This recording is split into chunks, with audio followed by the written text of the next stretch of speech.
And here we go. I missed the memo. It's Purple Shirt Day. Is it? Usually we have the same shirt on somehow. Who does? Usually we do. We usually Oh, have the same yeah. color at least. Yeah, yeah. Somehow All that. right. We got Maya joining us. Check it out. We got a $3 essential oil diffuser. I see the mist. Yeah, I got some orange oil going. All right. We are live on most of the platforms and getting started on the other ones. We got a couple people joining us. Wonderful.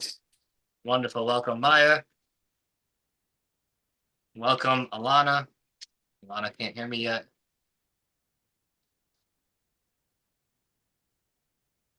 There you go. That looks good, Connie. You got a good screen now. All right. Welcome, Alana. And welcome to all of our friends that might be joining us on social media.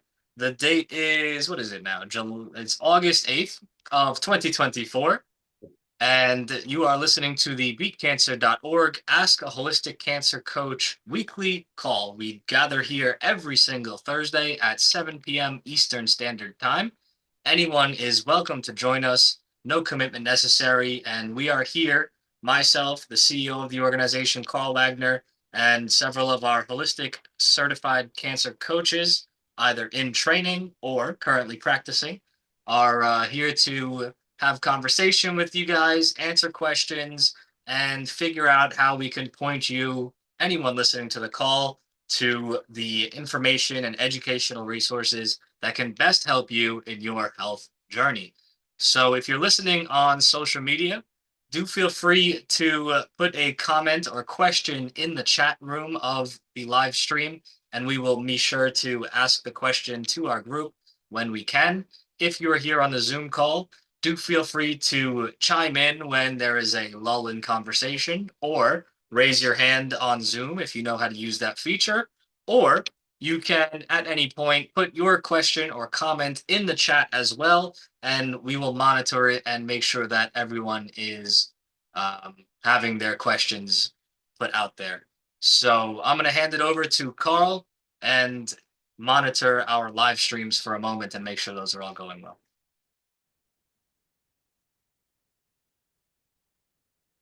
Sorry, I was just putting something in the chat. Cool. Okay. So if you don't know who we are, we're BeatCancer.org. We're a 48-year-old nonprofit. We've been helping cancer patients and caregivers for the last 48 years through free counseling and education.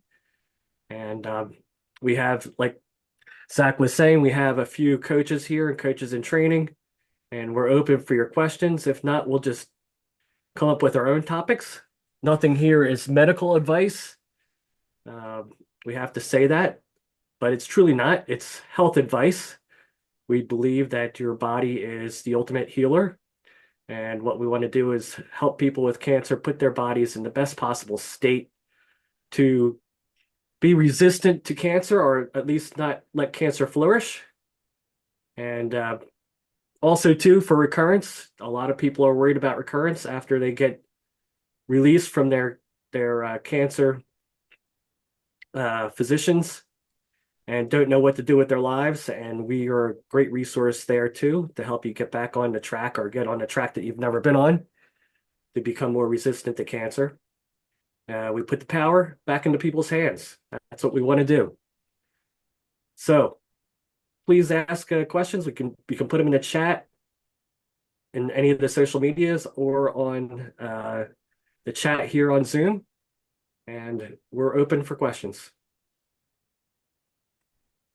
If not, we'll come up with a question.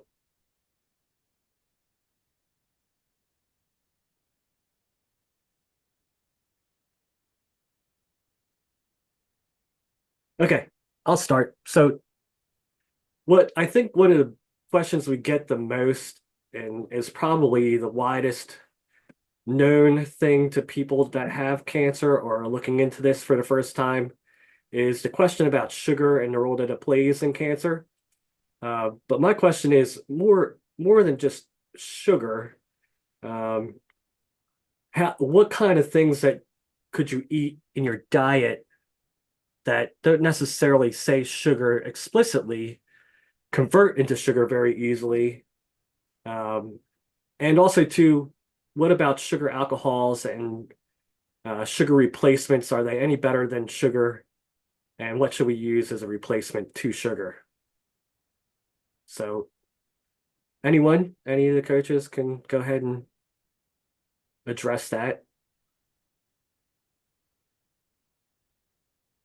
Well, I'll jump in with my thoughts. It's a very fascinating thing to observe all the different trends that have occurred in food and really in a lot of different health matters. And ultimately, I think a philosophy to live by is that the more natural something is, and the more in its pure and natural form something is, it's likely that that thing might be better for us than something that is a strongly isolated element of something, or a synthesized version of something, or something that's been highly refined from the way it naturally appears in nature.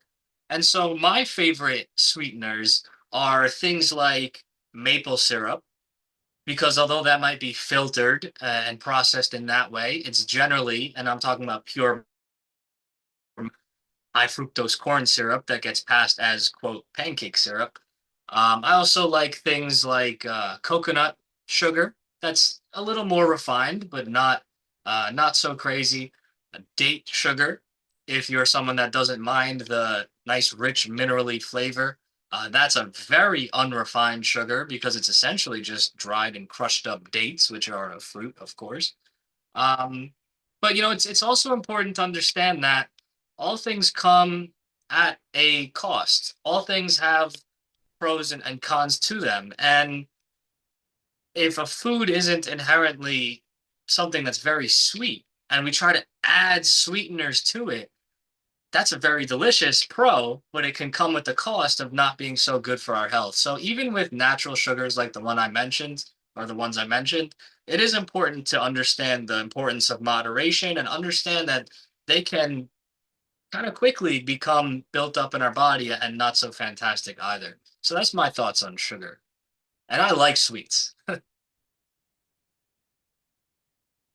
Let me add a little bit more to that, Zach. Please. Recent studies has been showing that oils, liquid oils, seed oils, are increasing glucose in our body. The way it gets processed in our system, it would spike and actually create diabetes in comparison consuming like animal fat or healthy fats. So any liquid oil could damage liver and liver would make glucose from it. And that type of glucose spikes blood sugar, causes diabetes.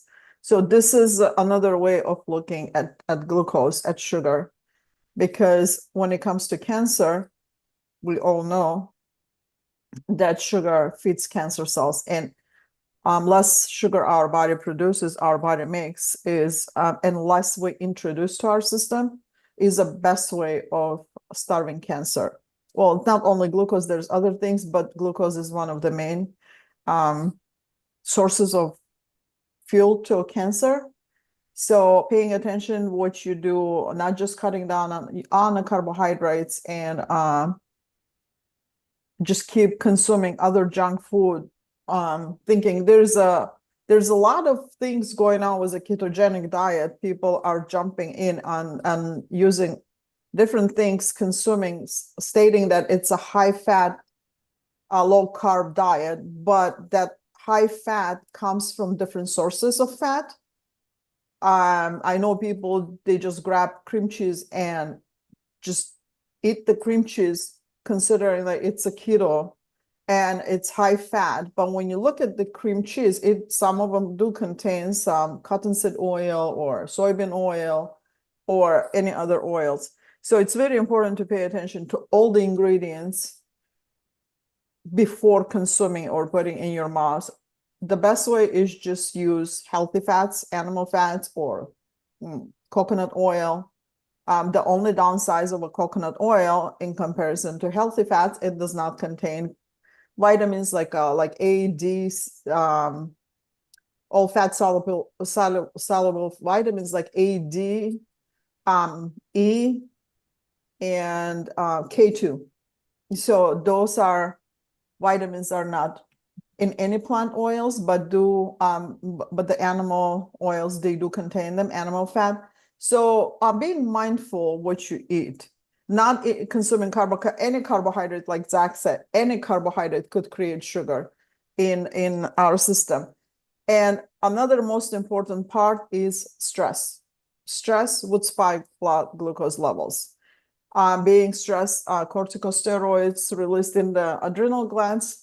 If people are under constant stress, even if it's excitement stress, that still spikes blood glucose levels.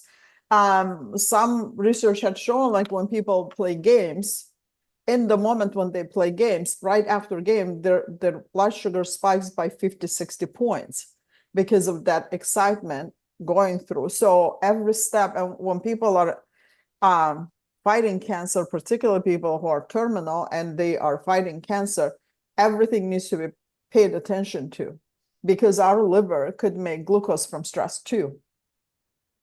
So sugar has so many meanings to look into, and learning how to balance stress, sleeping at nights better, because non-sleeping nights would spike blood sugar levels because of the cortisol spike. Diet, relaxation, meditation, everything combined together would help bringing glucose levels down. I'd like to add one more thing, because I was a fitness trainer for so long. When you're doing a cardiovascular type workout or doing cardio to warm up, for the first 10 or 12 minutes, your body uses glucose exclusively as an energy source before you go into fat burn. So that's something that people don't know, but that's usually when all of a sudden you're running or whatever for 10, 12 minutes and you're hating every minute of it, and all of a sudden you start to break into a sweat and you're like, okay, I can do this. That's when your body transfers over from sugar burn to fat burn. And it's quite noticeable. If you have a fat source, but if you don't have a fat source, your liver is going to produce glucose on its own. Replace because you need the energy during the exercise.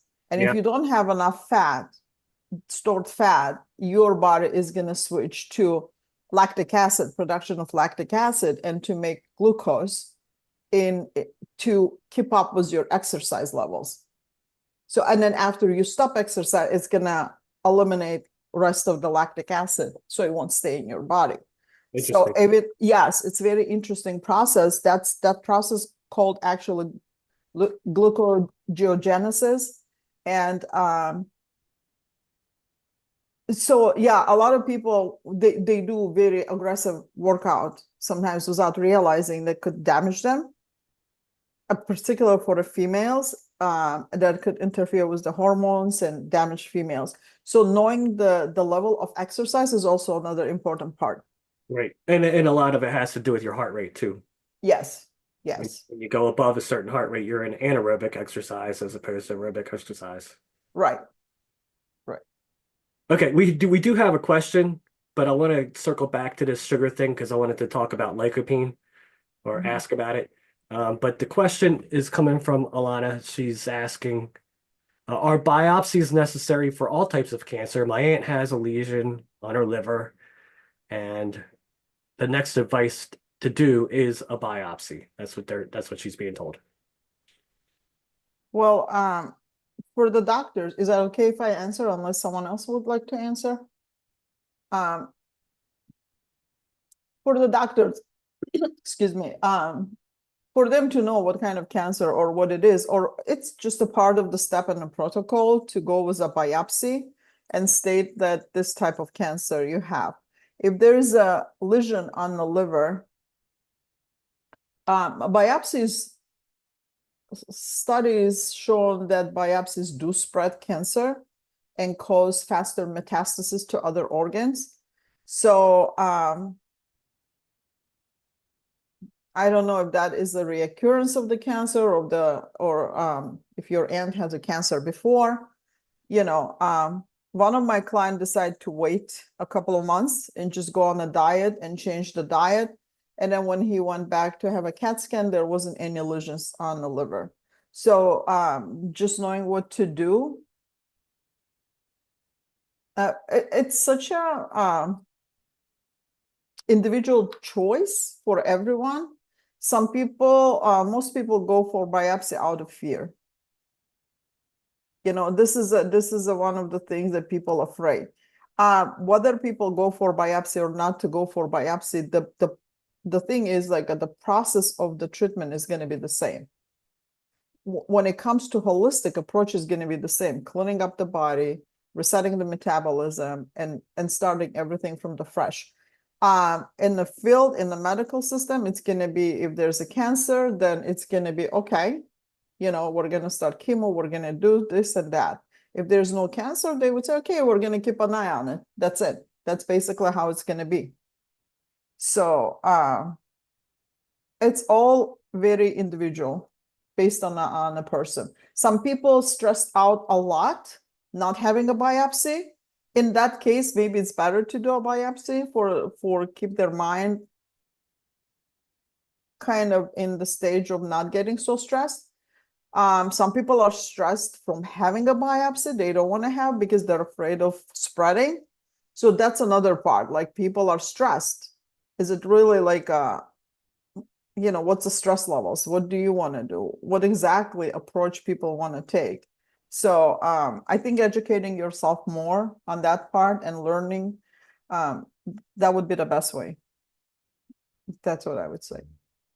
That's not the first time I've heard people had changed their diets and their lifestyles, and then they went back to the doctor and the lesions were gone.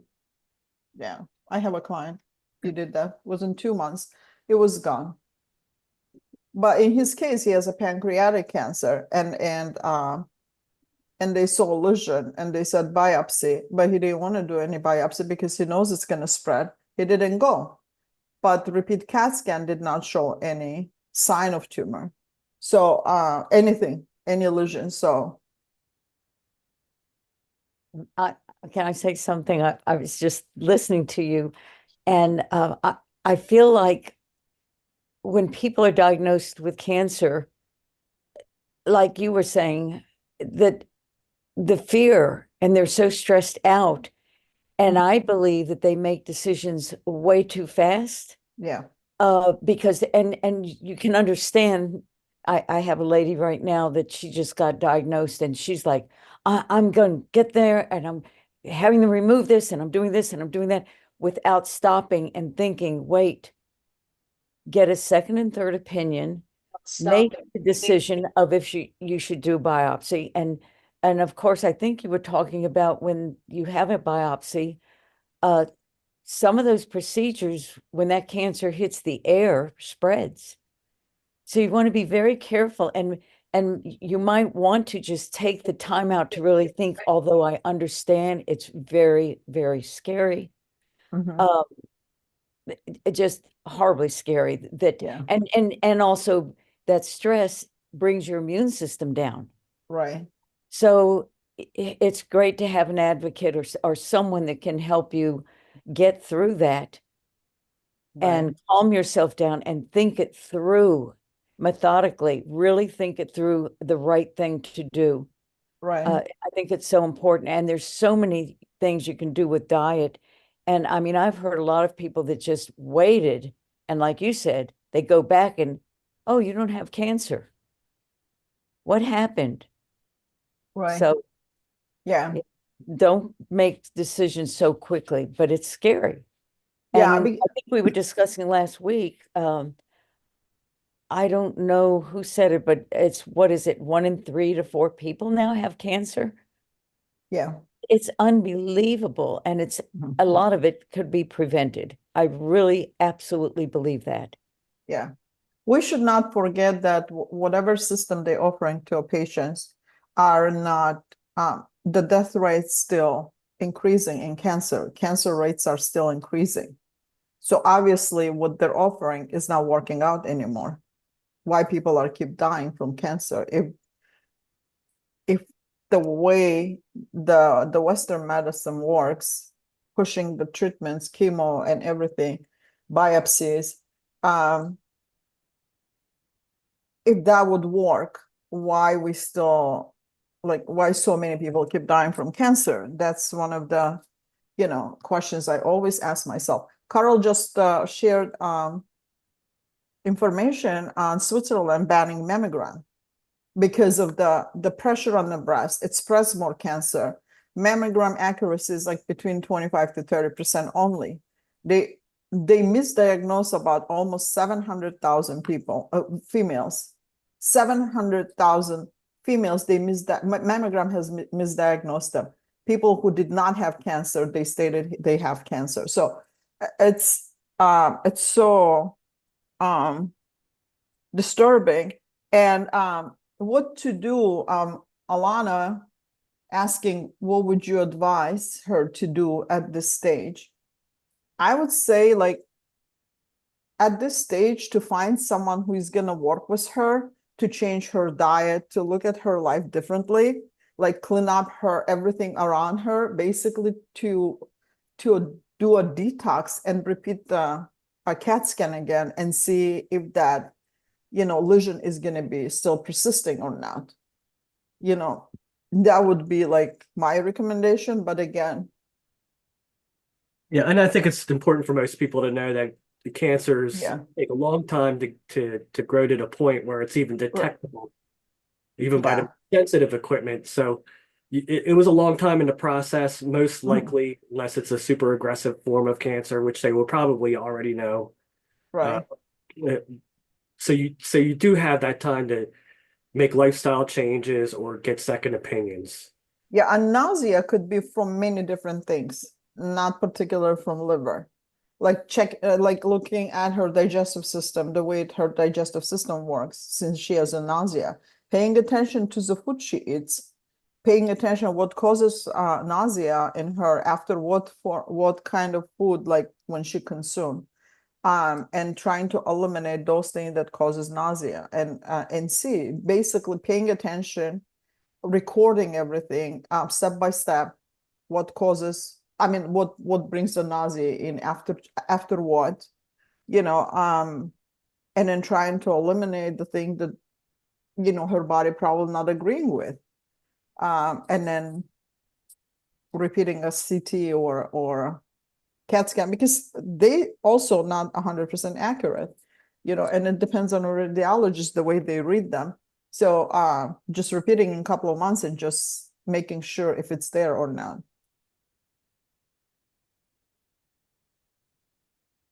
There was another question about PET scans. Yep, Samaria has just asked us, what is a PET scan? CAT scan is basically when they give people radioactive glucose that gets injected an hour before the scan, hour or hour and a half before the scan. And once because sugar activates the cancer cells, they go crazy by consuming sugar, and that start spiking up as lightening up on the PET scan, and that's how they detect if the cancer present or not. So that's what the PET scan is. Yeah, you have to take a solution, which is a radioactive glucose. But that kind of brings us back to sugar.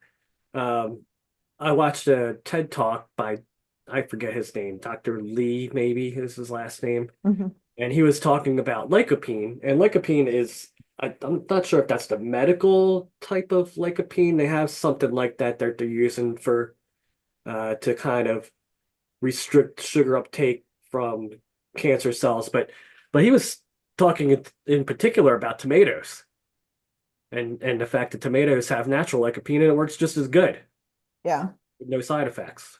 Mhm. And the more people, like boil the tomatoes, more lycopene gets released. Yeah. So you boil the Yeah. tomatoes and you get a good dose of lycopene, and that actually starves those types of cancer. Right, right. Yeah. But make sure to remove the seeds from tomatoes because they high in oxalates. That's another part of tomatoes. Interesting stuff. I mean, Yeah. it's just like The, find jewelweed next to poison ivy. Jewelweed stops the itching. yeah, yeah. It's right there in nature, right next to it.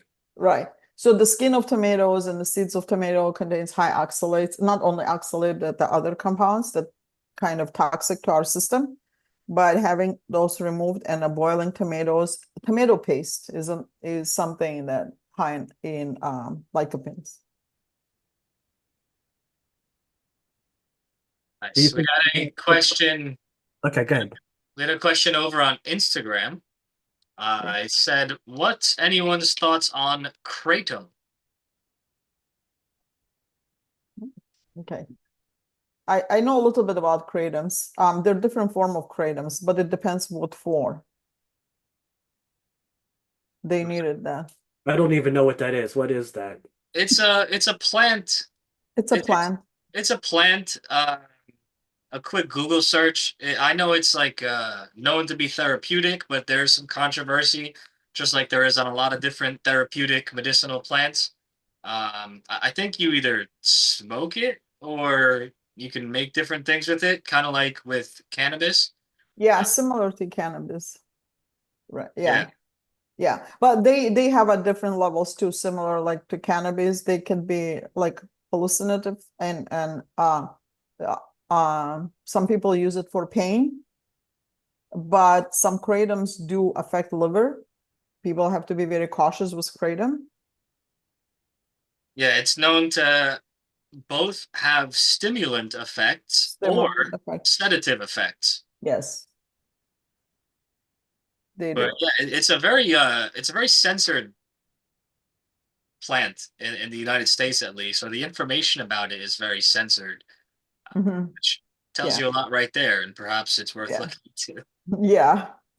I learned about kratom like I think many years ago, like 6, 7 years ago, about kratom. What different variety of there's a red velvet, I believe. So there's different. It's similar to like a cannabis. They have like a indigo or other form of like THCs. Similar, the kratom has the same thing, but it's very like Zach said, it's very censored and it's not easy to find. So they're saying which are the most liver affecting ones, if we know. They said that they take green kratom. I don't know. I don't want to Yeah. lie. I don't know. Yeah, I don't know. Yeah, Yeah, I'm not sure yeah, either. yeah. I was gonna have a kratom enthusiast or I think at a kratom business on my podcast, but then I don't know what happened to him. He got busy. Yeah, So yeah. maybe I'll have him on and we'll have to learn some more. I know my niece takes it. She takes it red velvet for neurological pain after her accident. She had a spinal injury, so she takes that. I know red velvet. She takes it, but beyond that, I don't know. Interesting. Yeah. Cool. I'm monitoring the chats on all of our different social medias. Again, as a reminder, if you have a question for our group of certified holistic cancer coaches, do feel free to put it in the chat wherever you're watching this. If you'd like to join us live on the Zoom call, you can do so by going to BeatCancer.org, going to the top menu bar and clicking on the weekly call button, and that'll get you right here so you can join us on the actual call. And we will keep fielding any questions from our participants on the call or from our social medias. So please, anyone, feel free to chime in with anything that you'd like to bring to the table to talk about, whether you have a particular question or if you just like to know our thoughts on certain things, and we will all explore the topics together. Well, there's a question. It says, I wonder if it would help with chemo-induced neuropathy. Well, the neuropathy occurs because of chemo damages the nerve cells. The best way to it, it might probably help with neuropathy, but the best way to reduce that neuropathy, knowing like it's I know alpha lipoic acid in the high doses, or maybe intravenous injections. That's one of the ways, and knowing that the way the nerve cells build, they are 70, I believe so, 9 or 80% are fat. So I recommend my clients increase their fat intake during the chemotherapy sessions. Overall, during the, going through chemotherapy, I recommend them to increase the fat intake because fat and supplements such as like a B complex, for example, and additional to B complex, I recommend like B6, B1, and B12. This is additional to those, because those are the ones that helps with nerve cells, rebuilding the nerve cells. And plus they support vagus nervous system, which is another important part, to kind of, and control the neurological damage after the chemo. Like that's what I recommend. I'm not sure about kratom and neuropathy. It might probably do something, but cannot say.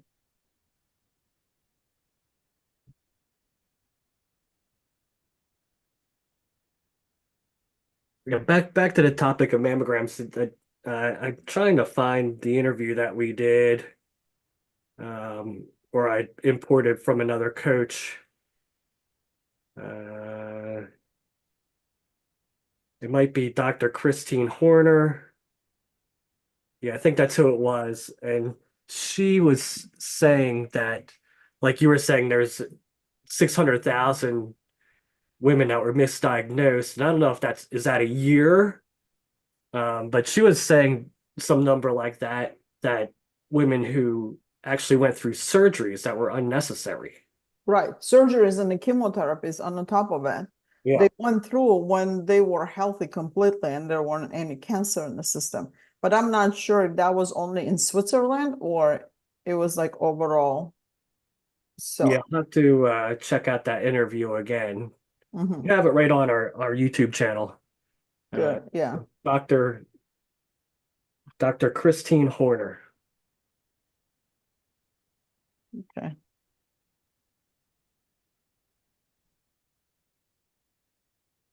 Yeah, I'll check that out too.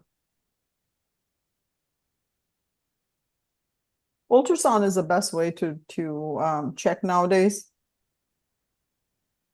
instead of going for a mammogram. And how does that compare to thermography? Thermography would show the inflammation spots. It doesn't like it shows like when it shows red marks, that means it shows like inflammatory spots. So what that inflammation is, it's I believe so. People who read thermography, they're saying when the spot is very, very red, like hot red, then it's like a spot of cancer. But it could be many different things. It could be, injury. It could be something else. Ultrasound, on the other hand, would show a tumor, a mass in the area. So thermography is good if you go into someone who really can read it. But it could just show you a place of concern. Right. It does show place of concern. That's what the most important part. Now, when you're doing thermography as opposed to ultrasound, you can get thermography done of your whole body. Mm-hmm. And Yeah. with ultrasound, do they just concern themselves with just one location, or do they actually scan your whole body? Yeah. Do they Yeah, they do everything. I think they do whole body. It depends. I think it depends what you're asking for, but I believe I know people do whole body too. Okay. Yeah. I believe ultrasound is specific to one area versus the whole body, and the PET scan is more to look at the whole body as far as the increased uptake from the sugar to see if the cancer has spread. Right. And that Yeah. ultrasound is more specific to an area. Yeah. Hi, sorry to interrupt. No, no, Oh, that's no, that's no. quite all right. I'm not That's- sure how the format works, but it's my first No, time. no, no, that's the way you're supposed to do it. Cool. Patty, Yeah. Patty is another coach, by the way. So we'll just get a quick introduction there. Yeah. And Patty, I believe, has a course that just came out, no? Or something? Yeah, it's a 12-week group coaching program, working with women who want to incorporate diet and lifestyle strategies to get their body and life back after having cancer. Perfect. Thank you. Nice. Yeah. Yep, got some great coaches on tonight. Got any questions there coming up on the chats? No, Hi, pretty quiet. Hi. Oh, go ahead. Oh, somebody's I got. want to say something. This Okay. is Samaria. Yes. When Yes. we hello. talked last week about the mammograms, so I did go in the next day after we talked, and I refused the mammogram, and it was funny because the lady, she was like, "You don't want to do the mammogram?" And I was like, "No." She was like, "Well, let me go and get my supervisor." So when he came in, he was like, "That's really not good." He was like, "Why do you don't?" I said, "I just don't want to take it." And he was like, "Okay, you just have to sign saying that you don't want to take it." And I'm so glad I stood my ground. Mm-hmm. That's wonderful. That's good. wonderful. I'm You glad have you to did too. remember that you are your ultimate advocate. And, as well-meaning as any medical professional may be, we are not anti-medical professional, but inherently there is a sort of built-in conflict of interest when you are trying to refuse a service that is a billable service and they're trained to get you to do the service. It's a very strange way that our medical system is set up in that way. But Bobby, I feel you were going to say something. Well, I was because of Samaria. I think that's who was talking, that she didn't want to do the mammogram. So what I started noticing when I'd go into my gynecologist, more and more every year, there were more and more people, women that had breast cancer. I mean, it was just unbelievable. And so I went in and I got a physician's assistant. And she said, "Well, I noticed you haven't done a mammogram in 5, 6 years." And I hadn't. My doctor advised me not to do one every year. When I was 40, the government came out and said, "We're going to help all of you women, and we're going to do these mammograms every year for free. You can do that." And thank God I was with an MD who is a PhD naturopath, and he said, "Don't you dare do it once a year." I'm just giving you his opinion. I'm not telling Right. everyone they want to do it every year, every 6 months, whatever. He said, "Don't you dare do that every year, maybe every 5 years." But anyway, I went in and she was very upset that I hadn't done a mammogram. And I said, "Well," I said, "So what's happening now is the machines and the whatever they're doing with the mammograms, they are finding the smallest, tiniest microscopic cell, cancer cell. And now, they can detect that your body probably would have taken care of, because your body is always renewing and regenerating and rejuvenating. And if you're putting good things in your body will fight that cancer." And I said to them, "Well, so let's just say I go in and for a mammogram this time, and you find this microscopic little cancer cell. This is going to scare me. You're going to say, 'Oh, now you have cancer.'" I said, "What are you going to do?" And she said, "Oh, well, you just go back every 6 weeks and we'll check you again, or whatever it is. We'll just do more radiation." Mm-hmm. And Yeah. I said, "Okay, now you're telling me I have cancer and I have to come back every 6 months. And now a person like me, like anyone, would be horribly, horribly um just so upset about it that their immune system is going to go down just worrying about it. And I said, so what would you do for someone like me that would be so horribly upset and, not sleeping, which brings your immune system, worrying, stressed, probably not even eating right because you're so scared to death. They scare you to death. What would you do for that? And you won't believe what she said. She said, well, with you, if we found that microscopic little cancer, well, we would give you chemo then. Swear to God. Yeah. And I am telling you, my opinion, God forbid, if I had cancer, I would not do chemo.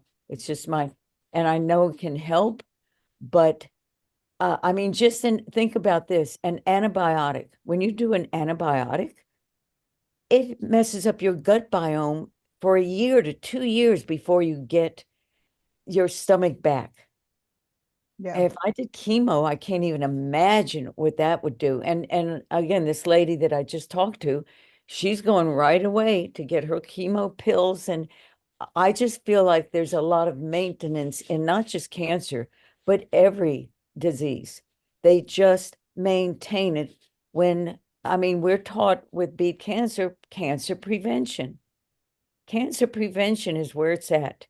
Yeah. And that's what I do more than anything. I have a lot of people that don't have cancer, but they want to do cancer prevention. I absolutely believe in it. So I think a great mental reframe that has everything to do with what Bobby was just saying is that health and sickness is not a binary thing. There's not a we have something or we don't, or we are healthy or we are sick. Everything exists on a sliding scale spectrum.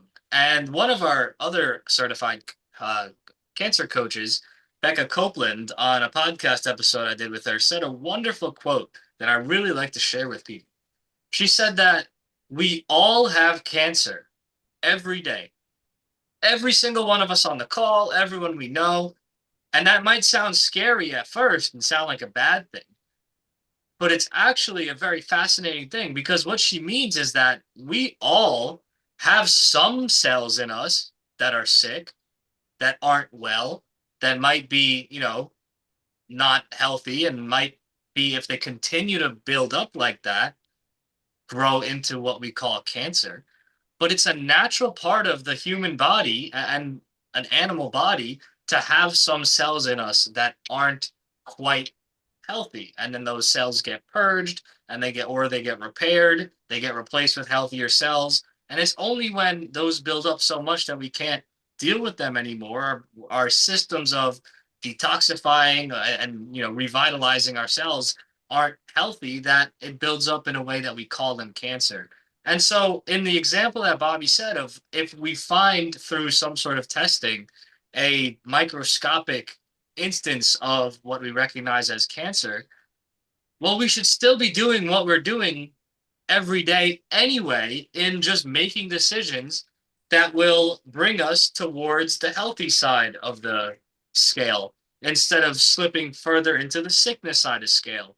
And we don't necessarily need such drastic measures because we're, a little bit into the sickness side or disease side.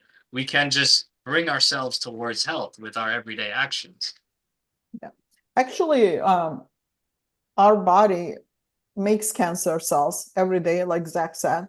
It's actually those cells save our lives in terms of like our immune system would fight them. And that's would make your immune system even stronger when they fight. That's one of the things. Number two, mammogram would never ever detect anything microscopically, ever. They usually at the point when the mammogram can pick up cancer, it's usually 7-8 years passes by before they pick up. So that is not an early detection at all.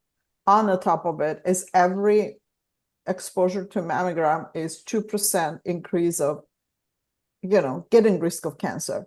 So if you have 5 mammograms, that's already 10%. So yeah, I think more damage than early detection of a cancer in female breast. And I was one of them at some point. Fortunately, I didn't have too many. I think I had like about total 3 or 4 mammograms in my life.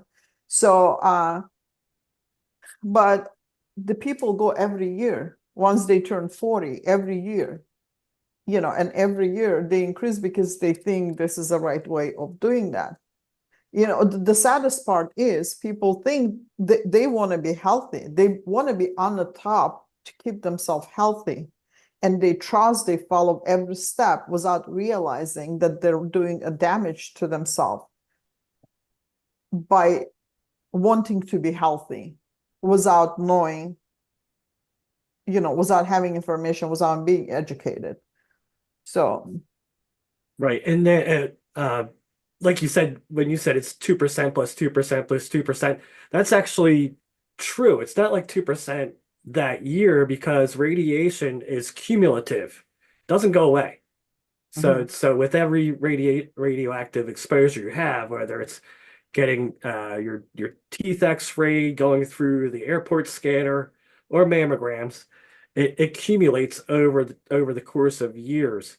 And the thing with mammograms that I thought was kind of insidious was that they wanted to start girls early in life, earlier. They went way down, and they're recommending them every year from the point that they're little girls. And yeah. so every year it's accumulated onto them. It's not starting at 40 for most people. 40 is like just this random number that doctors come up with. When I turned 40, I remember they wanted to put me on cholesterol meds and blood pressure meds or something like that, or whatever. I was like, no. Yeah. And it was just because I turned 40. There was no real reason. It was like just an arbitrary number. Now they're saying 30 because more younger age, like a women in younger age start getting cancer. Yeah, I wonder why. So yeah, I wonder why. And yet along like a mammogram, let's think about like when you're flying out, you have to go through those machines, security machines. That's additional radiation to the body. So it's not only mammogram that gives you a radiation, it's like those machines too. Like if you fly a couple of times a year, that would add on. Like I personally go to the airport 15, 20 minutes earlier than I would have gone, for example, and I always ask to be patted down. I never go through those machines. That's another thing. Like, yeah. Me too. That's the thing that you have to do. I'll wait 15 minutes for someone to come, and I'll wait 15, 20 minutes as long as I don't go through those machines. So you have to be mindful about everything, what we're doing. That's where the health comes from. When you are taking responsibility for your own health, you're not letting someone else from outside to tell you what to do. Yeah, I got the TSA for the same reason, because they usually send you through a metal scanner and not the X-ray machine, and you get to keep your shoes on. Yeah.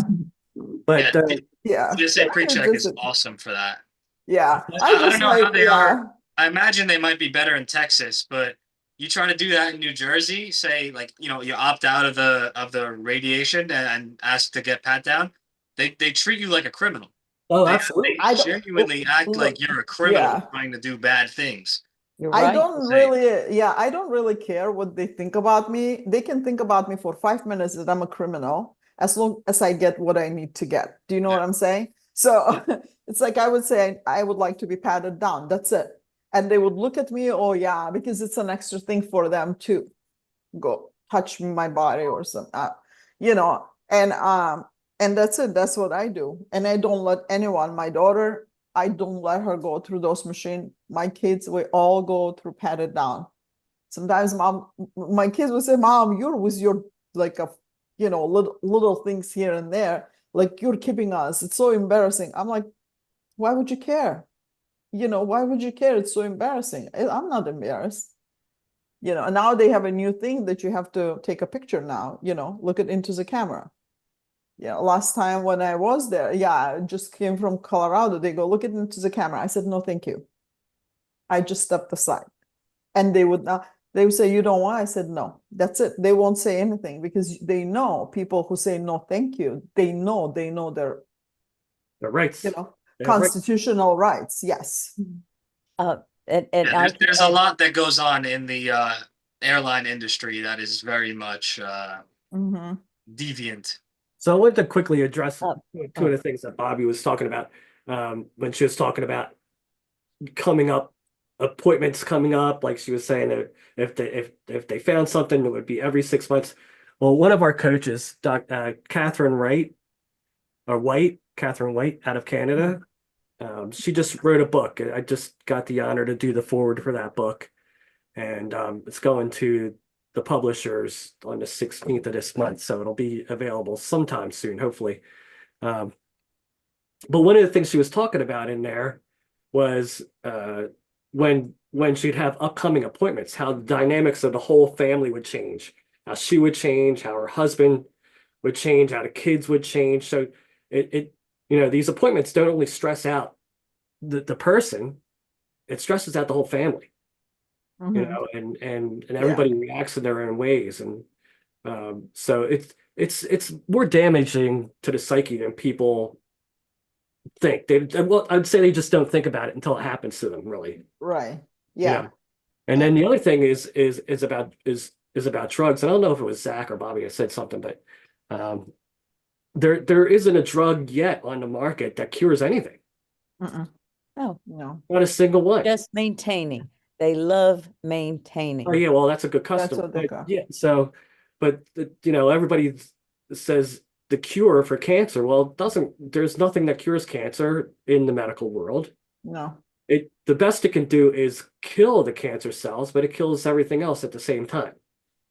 Actually, it doesn't kill. It causes secondary most aggressive cancer. So the chemotherapy would kill cancer cells at the same time poisoning body to the extent that the body is gonna Mhm. will come up, I mean, like will eventually get secondary most aggressive cancer and metastasis sooner than if people would not do anything and just let it, like, Mhm. let's say if person would choose not to do anything, find out that has cancer and not to do anything, no diet, nothing, that person's lifespan would be way better quality Yeah. and longer life than people who goes through those treatments, because their life quality is so low. They're constantly sick, in pain, tortured, fatigued. It's so sad to see people how much they're suffering just because some of the system want to make money on sick people. That And- is so sad. And Yes. most of it is unnecessary, I believe. I just wanted to tell you one little story because you talked about going through the airport.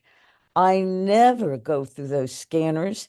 I'm like, okay, pat down the old lady. This is the most ridiculous thing ever.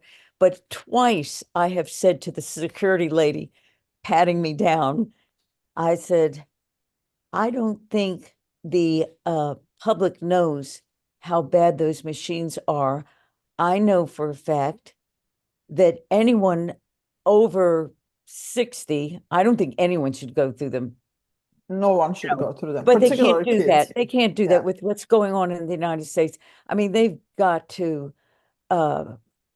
look for everything on everyone. Yeah. I mean, they come on, what's happening in our country? But Right. anyway, twice two security ladies said, honey, you're right. Don't go through those machines. Well, Right. To they me, have to wear which I masks. was like, oh my gosh, Yeah. it's just Yeah. verified If what more I than already 50, knew. yeah, exactly. If more than 50 people would, 50% of people would refuse it, they will take those machines down. But But they people are can't just, because of the masses. How are they going to get all those people through and the security with checking what's going on? well, they have to figure it out before Listen. people would fly. The Yeah, TSA has not stopped anybody or anything from doing anything or bringing anything actually on a plane. Yep. right.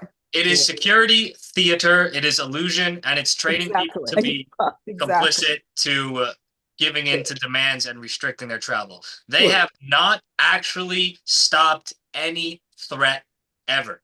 No, they did I not. believe it. Really. They did not. Yeah. People still do. They can take it in their luggages. They can take it anywhere. So they still do those things. So it's just a It is a training exercise and a yeah. test Yeah. of how far they can restrict people. And the one thing that people will give up their rights for is the illusion of safety. And well, we can go into a lot of different directions Yeah. with that conversation, but perhaps for I another like call. that. I And- like that, the illusion. I'm writing that down. Okay. Yeah. Yep. Security theater. Oh, Yeah. even better. Do we Anyway. have a time to answer that question about skin Which- cancer I or? don't quite know what the question is. Someone just said, "What about skin cancer?" Well, Yeah, it's not a question exactly, but what about it? Please, when someone is asking a question, the more specific you can be, the more specific we can get you the assistance that you're looking for. it's pretty amazing how quickly this hour went by. Yeah. Here's a good one. We might have to start extending these hello? calls. Getting so much participation now. Yeah. Hello, hello. I wanted to talk to you about Mohs surgery for skin cancer. Is that Craig? Yeah, What type of surgery? I had squamous cell carcinoma, and they did Mohs surgery last Thursday. Mohs surgery? Mole. Yeah. Oh, mole. Mole surgery. Mohs. Okay. Okay. So it came back as a cancers? I had a biopsy from another dermatology place, and they said it's squamous cell carcinoma.